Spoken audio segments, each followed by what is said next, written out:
Up next, we now invite the heads of our departments to share their insights and reflections to this special day. Firstly, I would like to invite the head of Department of Education, Professor Sanjay Pandagle sir. Sir, please.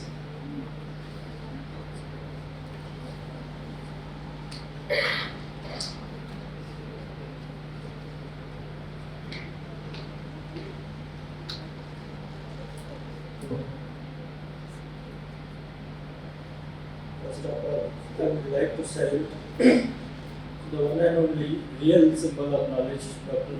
Bhimrao Ambedkar.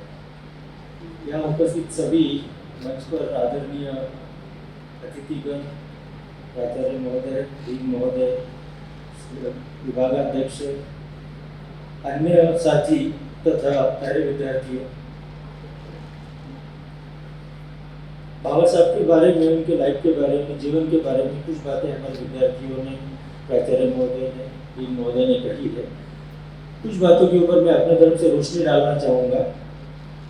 1913 में America के एक seminar में doctor B are Ambedkar ने एक paper लिखकर पढ़ा था, present किया था. उसका टाइटल था the genesis mechanism and development of caste system in India. इस पेपर में 3 शब्दों का वर्णन एक जगह पे नजर आता है.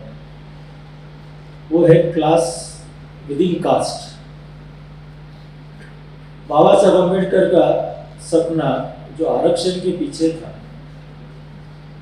वो पूरे समाज का उत्थान करने के लिए था. समाज के अगर एक घर से एक व्यक्ति आरक्षण के चलते नौकरी पाता है, कोई बड़ी पोस्ट पाता है, तो वो पोस्ट या वो नौकरी केवल उसके घर के, उसके फैमिली के लिए नहीं थी, पूरे समाज के उत्थान के लिए थी. ऐसे में आज के इस समाज में हम पाते हैं कि डॉक्टर अम्बेडकर ने जो 1913 में जो 3 शब्द कहे, क्लास विद इन कास्ट, वो साफ तौर पर नजर आता है. पढ़ लिखने के बाद, नौकरी लगने के बाद एक अलग क्लास बन गया उसी कास्ट में. कास्ट विद इन कास्ट तो है, but class within caste is highly dangerous for any developing country like India. इस बात के ऊपर बहुत गहराई से चिंतन मनन होने की आवश्यकता है.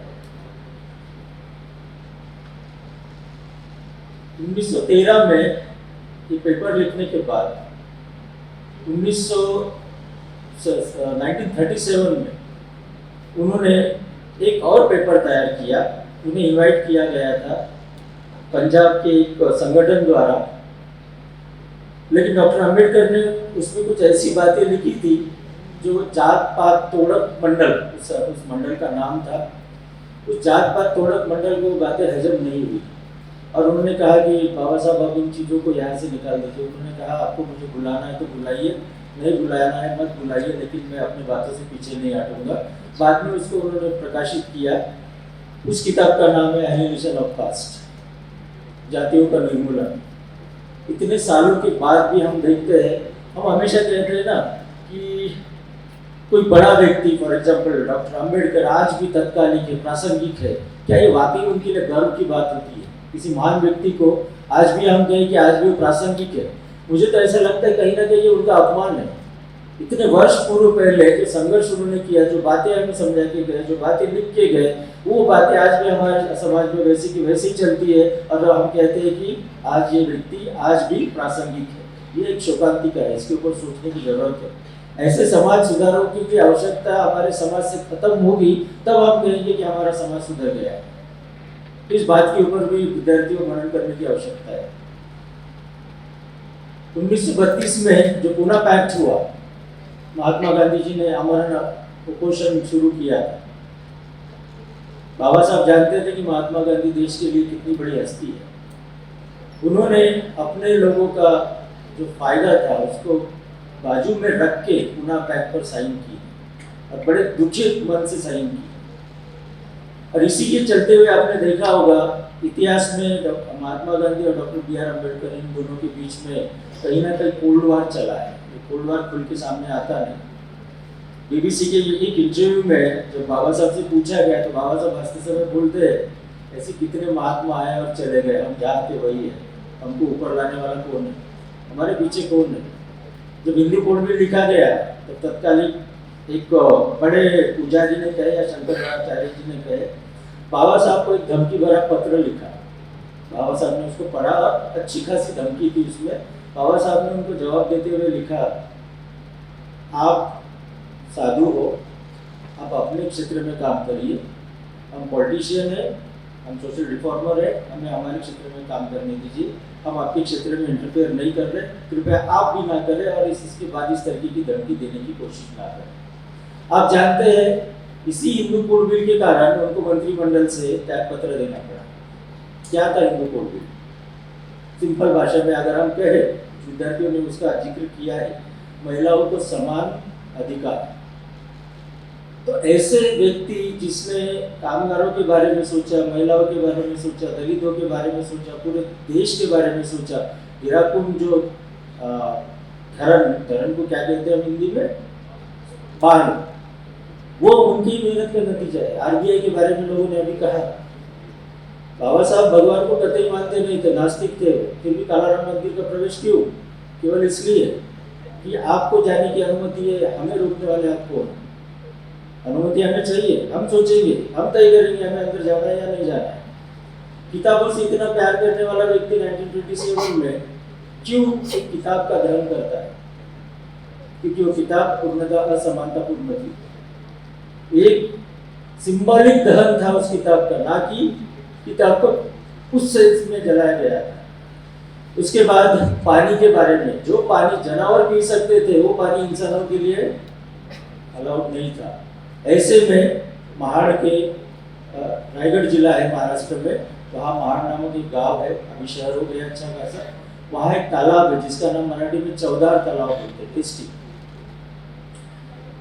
उस पानी के अधिकार के लिए तत्कालिक लोगों ने इनके पूरे लोगों के ऊपर इतने जबरदस्त हमले किए जिसकी हद नहीं। बाबा साहब के फौज में, फौज इन द सेंस उनके साथियों में कुछ रिटायर्ड फौजी भी थे। उन्होंने बाबा साहब से कहा था, बाबा साहब आप सिर्फ हमें आदेश दो, इनको हम बताते हैं इनकी औकात क्या है। लेकिन बाबा साहब समानतावादी, शांति बोला नहीं। उन्होंने जो किया है वो हम करेंगे तो उनमें और हमें अंतर क्या रहेगा। ऐसी कई बातें हैं। एक महत्वपूर्ण बात जो हम कॉन्स्टिट्यूशन के संदर्भ में कहते हैं कि बाबा साहब उसके निर्माता है। आप में से कितने लोगों को पता है, मुझे नहीं मालूम, बाबा साहब को पहले पूर्णतः इस संविधान की प्रक्रिया से बाहर रखा गया था। उनको उस समय पश्चिम बंगाल अलग नहीं हुआ था, वहां से चुन के पाकिस्तान भी अलग नहीं हुआ था, तो वहां से चुन के लाया गया। बाद में समस्या ये हुई कि जब पार्टीशन की बात आई तो ये जहां से चुन के आए थे वो हिस्सा पाकिस्तान के इसमें चला गया। ये फिर से इनके पास कोई अधिकार नहीं था, लेकिन इनको स्पेशल इन्वाइटी के रूप में बुलाया गया था। इनको कल अपनी बात प्रेजेंट करनी थी। 2-3 सदस्य अपसेंट होने के कारण इनको बोला गया कि क्या आप तैयार हैं आज बात करने के लिए? उन्होंने कहा मैं करूँगा। ये बात आपको यूट्यूब पे मिलेगी, करीब 8 से 10 मिनट का भाषण है। वो सुनने के बाद वहाँ के जितने भी विद्वान लोग थे उन लोगों को समझ में आया कि इस व्यक्ति के बगैर शायद भारत का संविधान बन नहीं पाएगा। तत्कालीन मुंबई के मुख्यमंत्री थे खेर, MM खेर। उनको सरदार वल्लभ भाई पटेल ने कहा कि आप कुछ भी करिए और इनको मुंबई से चुन के लाइए। तो किसी एक व्यक्ति को बिठा के बाबा साहब को चुन के लाया गया और उसके बाद फिर वो आधिकारिक रूप से हमारे संविधान जो मसूदा समिति है, ड्राफ्ट जो है, उसके सदस्य बने। एक और आरोप हमेशा लगता है कि हमारे देश के संविधान को बनने के लिए करीब 2 साल 11 महीने 18 दिन लगे। इतना समय क्या? आप तो कहते हैं कि बाबा साहब तो बहुत ज्ञानी थे, तो इतना समय क्यों लगा? सच में अपने भारत देश जैसा महान और विविधताओं से भरा हुआ और कॉम्प्लिकेशन से भरा हुआ देश शायद पूरी दुनिया में अकेला हिंदुस्तान ही होगा, भारत ही होगा। यहाँ जातियों का अलग है, महिलाओं का अलग है, वर्ण का अलग है, इसका अलग है, उसका अलग है। ऐसे सारे बातों को ध्यान में रखते हुए इतने बड़े देश का संविधान अगर 3 साल में बनता है तो ये कोई ज़्यादा समय नहीं लगा है। खैर, बातें बहुत सारी है, वक्ता लोग भी अपनी बात यहाँ पर प्रस्तुत करना चाहेंगे। बाबा साहब ने विद्यार्थियों के लिए कॉलेजेस तो खोले ही है, साथ ही साथ हॉस्टल का निर्माण भी किया है। एक आखिरी बात मैं आपको बता के जाना चाहता हूँ कि बाबा साहब कितने स्वाभिमानी थे। 1952 में जब वो औरंगाबाद में थे, उस समय उनके कार्यकर्ताओं को पता चला कि किसी होटल में दिलीप कुमार साहब आए और दिलीप कुमार साहब उस समय बड़ी हस्ती बन चुके थे। तो इन्होंने जाके कहा कि हमें डोनेशन की आवश्यकता है, कॉलेज हमें स्थापित करना है, हॉस्टल स्थापित करना है। तो उन्होंने कुछ मदद उनको की। वापस आने के बाद कार्यकर्ताओं ने बाबा साहब को बताया, बाबा साहब बड़े दुखी हुए। उस समय की सोच कुछ और हुई होगी। जो उन्होंने कहा है, मुझे याद है, मैंने पढ़ा है उसको, उन्होंने कहा कि किसी नट के पैसे से मैं स्कूल जैसी संस्था है खड़ी नहीं करूँगा। नट यानी कलाकार, शायद उस समय कलाकारों को इतना महत्व नहीं रहता होगा। तो दिलीप कुमार जी ने मान्य किया इस बात को। बाबा साहब महान है, उनके विचारों का पूर्णतः मैं आदर करता हूँ। 1956 में 14 अक्टूबर 1956 में उन्होंने बुद्ध धर्म का स्वीकार किया। पहली बार उन्होंने 1937 में कहा था कि मैं हिंदू धर्म में पैदा जरूर हुआ हूँ, लेकिन इसमें मरूंगा नहीं। तो उसके 21 साल तक उन्होंने क्या किया, उन्होंने अलग अलग धर्मों की पढ़ाई की और अंत में उनको लगा कि बुद्धिज्म एक ऐसा इज्म है, ऐसा धर्म है जिसके स्वीकार करने से ये असमानता है, समूल रूप से इनका नाश होगा। 2 महीने के बाद ही उनकी तबीयत तो उनकी 1947 जब कॉन्स्टिट्यूशन का निर्माण चल रहा था तब से हुआ था। उनको डायबिटीज हो रखी थी, दुनिया भर के दमा का प्रॉब्लम था। ऐसे में भी दिन रात काम करते रहे और जाने के पहले बुद्धाइनीज धम्मा वो लिख के गए और 6 दिसंबर 1956 को उनका देहांत हुआ। ऐसे इस महान अनुभूति ने जो बातें कही है कि गुलाम को गुलाम की जानकारी अगर करके दिए तो वो विद्रोह जरूर करेगा। शोकांतिका या दुखद बात है कि हमें पता ही नहीं है कि हम गुलाम हैं, और हमें कोई जानकारी देता है तो भी हम मानने को उस बात को तैयार नहीं है। शिक्षा के बारे में उन्होंने कहा है, शिक्षा ये शेरनी का दूध है, जो इसे प्राशन करेगा वो गुर्राएगा जरूर। तो ऐसे इस महान शिक्षा के ज्ञाता को शत शत नमन। जय भीम, जय भीम, जय भीम।